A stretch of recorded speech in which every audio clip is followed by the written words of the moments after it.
And that's what one of the jobs that I did.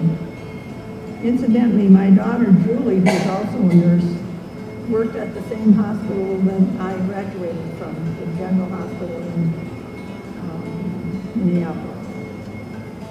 My senior year in nursing, I worked at the nursing office, university nursing office, and so the four of us classmates rented a 2-bedroom apartment off campus. We joined the Army, went to the Savannah, Illinois, then cross country to Florida via New York City. I think we went to New York City because my friend wanted to stop and see her boyfriend. And it was quite a trip to go in a sleeper. Oh, the trains then were really deluxe. The girl from the farm country, I believe, was impressed. And when we were in New York, I think I had lobster. And the waiter came and he cracked all of the lobster and pulled it out for me. Oh, I was impressed. We finally got down to Florida, and we were there, I think, for 3 weeks for basic training. I don't know what took so long, but I remember we had to go through the wall of fire. In other words, we crawled along the ground, and they shot supposedly live bullets over us. Any of you that were in the Army probably experienced that. It was all, I don't remember that we were afraid or anything, so I guess it must have gone all right. Then they sent us all the way out to LA to wait for transportation overseas. And we went to Australia, stopped there, and we had to tie up next to another ship. We were not right next to the boat. And you could smell the sheep all the way to the water. And from there we went to Milne Bay in New Guinea. It was a submarine repair base. And we arrived in New Guinea on the 21st of November. And before we could set up the hospital, there was some kind of a food disease amongst all the troops, food poisoning or something. And they came in and they had diarrhea and emesis, and where were the bedpans and where were the emesis basins, and did we have beds? And it was quite a royal welcome to the work. We all pitched in and everything got taken care of. Nursing in the Army was a lot different from nursing in the civilian life. The patients, they had a temperature, or if they could walk, we took them to the shower, so we didn't have to bathe them. And I was in a station hospital, and of course they were stabilized and everything. By the time we got them, they were treated on the field, and then they went to an evacuation hospital and then to us. And from our hospital, they either went back to work or they were shipped home overseas. We were housed in native thatched roof buildings with mosquito netting over our beds. And eventually, we did get Quonset huts, so we didn't have to have the mosquito nets. One thing I remember was the soldiers always commented how good it was to smell out the field. It reminded them of home. We had an excellent Red Cross crew. One was for entertainment. I can't remember what the other people did, but they were excellent. And this gal, she recruited the Navy. We had a big Navy tender out there that worked on the submarine. And she'd get us treats from them, or we would go out there on the ship, and they had imitation mashed potatoes. If you remember the flakes, dry flakes you used to get, they were terrible in the Army, but out on the Navy, they were just like fresh mashed potatoes. We enjoyed going out there to have dinner. We never had to worry about the enemy. We were down low, and the mountains were behind us, and we could see occasionally the airplanes and hear the bombs and the fighting up in the mountains. Eventually, we moved to Hollandia, and I'm not quite sure how long we were there, but it was kind of a staging area, and it was planned that we were going to go to Japan. And I don't know why, but I didn't want to go to Japan. And so I asked for a transfer, which I got down to Bazar or Luzon, which is an island down in the Philippines. And I was really unhappy there because the chief nurse, when I arrived a little while, she left, and then I became the chief nurse for Bazar. And I don't know exactly what I did there. I can't remember what it was, but it wasn't, there were no other women around that lived in our building. And so I was really quite lonesome. One night a rat hit my mosquito netting and worked down, and I was sure glad I had a mosquito net on, so he didn't land on me. I was in the service for 33 months, or 2 years and 9 months. On November the 7th, 1945, I sailed for home and arrived here on the 22nd of November. I received terminal leave, 3 months terminal leave, and I signed up to return to the Army, and they mustered me out and gave me the reason I did this is because I would be discharged in the rank of a captain. And I think that was because I got better pay if I had to stay in. So, and when I left the Army, I decided I wanted to earn $5,000 a year. And to do that, I had to get my master's degree. So I went over to the nursing department and asked to enroll in the master's program, which they didn't have. But they were just starting a course in hospital administration, and the director suggested that I go over and apply for that, which I did. So we opened with a class of 11 people, and I was the only girl. And we were the first class in hospital administration, and James A. Hamilton, who was very famous in hospital work, was the director of the program. And we had 1 year of lectures, and being a nurse, it was an advantageous thing, but it was also a disadvantage because I didn't have any good business knowledge or accounting. And the 1 year was, we had to write a thesis, and that was it, because I'm not a good writer either. So, and then I asked would I please use, for my internship I applied at the University Hospital.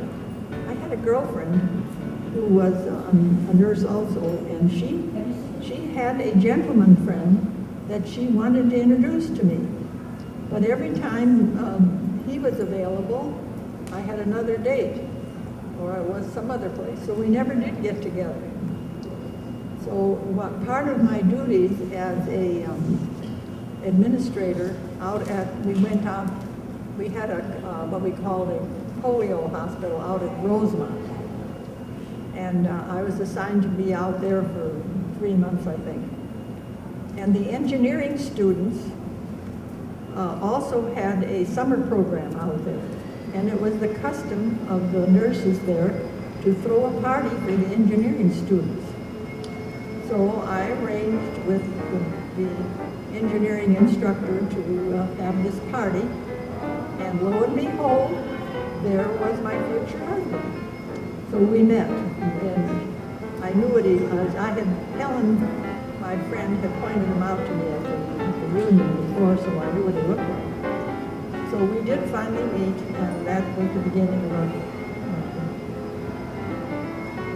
courtship. My tuition for at the hospital was paid by the Veterans Administration, and I worked at the hospital at the reception desk for my room and board. After we met, we bought student football tickets and spent all, his mother, he was kind of engaged to a girl in Milwaukee, and she came from a much nicer political family than I did. And his mother accused me of spending all his money. He didn't have any money, so it didn't take long to spend it all. And we used to go down to an evening nightclub, and we'd buy a Coke, and it took all night to drink it. And then they had a good orchestra, and we danced. So that's the way our torture room. When I graduated from school, I became superintendent of St. Luke's Hospital in St. Paul. I didn't have much competition for the hospital because most of the boys wanted something bigger, but it paid more. And I think my salary was like $350 a month, and the nurse anesthetist earned more than I did. So it was a hospital that used to have a school of nursing, which was being phased out. And it had been a great hospital, but had kind of gone downhill. So there was a lot of work to be done. And I learned very quickly that you don't do anything that curtails a physician's income. That was the first thing I learned quickly. And my first week at the hospital, I spent locked in my office because there were rumors that this young lady was coming and she was going to fire all the old people. So I stayed there in the hospital. And I remember one of the surgeons came into my office and really raised Cain. I can't remember what it was about, but I remember I had an answer for him, so I was happy about that. I stayed in my office and I read all the files in the file, so I knew what had gone on ahead of time. In those days, the hospital, the physicians monitored themselves. We had a committee that would go through the tissue or other activities of the physicians, and if they felt that someone had taken out too many uteruses or too many something or other, they would speak to him and tell him he should be more careful. And I was allowed to go to those committee meetings, so I knew each doctor that was in trouble or what was going on. It was a good advantage for me. We also had meetings with our board of trustees once a month when I had to reproduce a monthly statement. And also I got all of the heads of the different services together, and we met monthly. Our hospital was an Episcopal hospital. The Episcopal Church, Christ Church, Episcopal Church was just down the block. And the church and the ladies there started a health facility, and eventually it became St. Luke's Hospital. So the ministers were invited to come down and have dinner, lunch, once a month. And I also attended their meetings and found out that they were great fellows and could give me lots of good advice. I tried to take everybody's advice when I first started working. We shared our pathologist with the Anchor Hospital, which was the city hospital. And he would come in and stop in my office either on his way in or his way out and counsel me. He would tell me what I'd done wrong and what I did good and tell me what thing was going on. He was a great fellow. And I really felt lost when he no longer did that. Made an agreement with the Board of Trustees when they hired me. They knew I was getting married, that I wouldn't have a baby for 2 years. So, of course, at the end of 2 years, I had to have a baby. My husband was an engineer with Standard Oil, and he supervised the construction of the Standard Oil stations around the country. And he was transferred to Omaha, Nebraska, so I had to resign.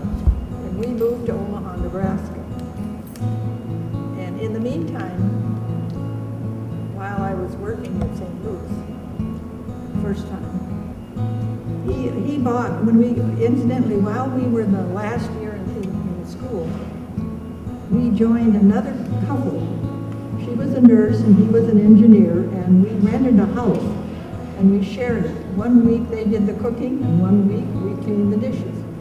And we both took care of our own bedrooms, and then we married who took care of the living area. And that we had a good experience that year. It worked just fine. After Herb's graduation, we bought a 3-acre plot of land in Bloomington that was equal distance from St. Paul and from Minneapolis to his office. And there was a 2-car garage that was furnished to be in living quarters. We had all one room. We had a kitchen, a living room, and a bedroom. And the bath, we had a large shack building. And in there we had a latrine. And my husband bought a water tank, hot water tank, and put it out in the garden and rigged it up so that it was in the sun all day long. So after dark we could go out and take a shower. And that's the way we did this for about the summer. We immediately got an excavator to excavate for a new house. And Herb drew the plans for the house, and we had the excavator come in and dig out the earth. Well, he missed the mark, and so he and his father had to wheelbarrow a lot of dirt out. And then they didn't have enough dirt out from under the garage where we lived. So one weekend, we were going to take out what little earth hadn't been done, and all of a sudden, boom, came a big clod of earth and buried my husband up to the armpits. And this was at night, and we had a little extension cord of the light, and I was scared to death because drops of dirt kept coming down all the thing. And I dug him out. Fortunately, we got him out, and didn't go to the basement for a while, I'll tell you. And everything went by. Well, by the end of the summer, we managed to cap the basement and put a half bath in the kitchen. So we had a bathroom in the house. They continued. We had a contractor who, when he built service stations for her, and when he wasn't busy, he'd work on our house, and we worked on our house. I know we did some of the wiring, and we shingled the roof of the house. I can remember doing that. And when we finally got the bill from the contractor, it was $30,000, and I about hit the roof. Well, shortly after we had this house, we were transferred to Omaha. So we rented the house to a family and moved to Omaha and bought another house. And it had 4 bedrooms, and because we were short on money, I rented out the 2 bedrooms upstairs.